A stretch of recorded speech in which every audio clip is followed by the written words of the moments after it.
তুই যে লুচ্চা এটা প্রমাণ দিবি। খালাদা জিয়ার লাশ ঠারা কান্দলা কথা কনা খা। এ মৌলবী, তুমি শরীয়তের ফয়সালা জানো নি? শরীয়তের ফয়সালা জানো নি?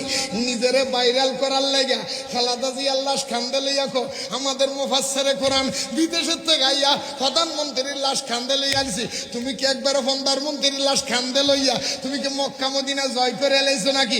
অথচ শরীয়তে কি বলে? শরীয়ত বলে বন্ধু, কোন মহিলা যদি মারা যায় ওই মহিলার লাশ কাঁধে নিব তার পরিবারের সদস্য যারা, পরিবারের সদস্য যদি না থাকে তার বাগিনা আত্মীয় স্বজনের যারা তারা নিবে।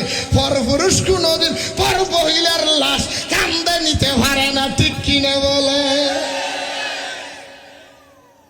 কত নির্লজ্জ! আরেক মহিলার কান্দে লই আবার ভিডিও সাপ্লাই করে আমি কান্দে লাইছি। তুই যে লুচ্চা এটা প্রমাণ দিবি।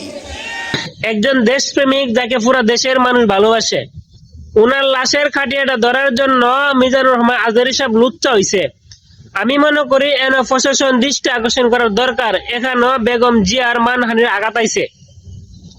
আমি সুন্নিদের কাছে প্রশ্ন, মৃত ব্যক্তির লাশের খাটিয়া ধরলে যদি লুচ্চা হয়, মাজারের মধ্যে যে তোমরা যাতা ভিডিও লেবে তাহা এটার কি কথায় আছে না, মাথার চুলো চুল আর বালের চুলো চুল।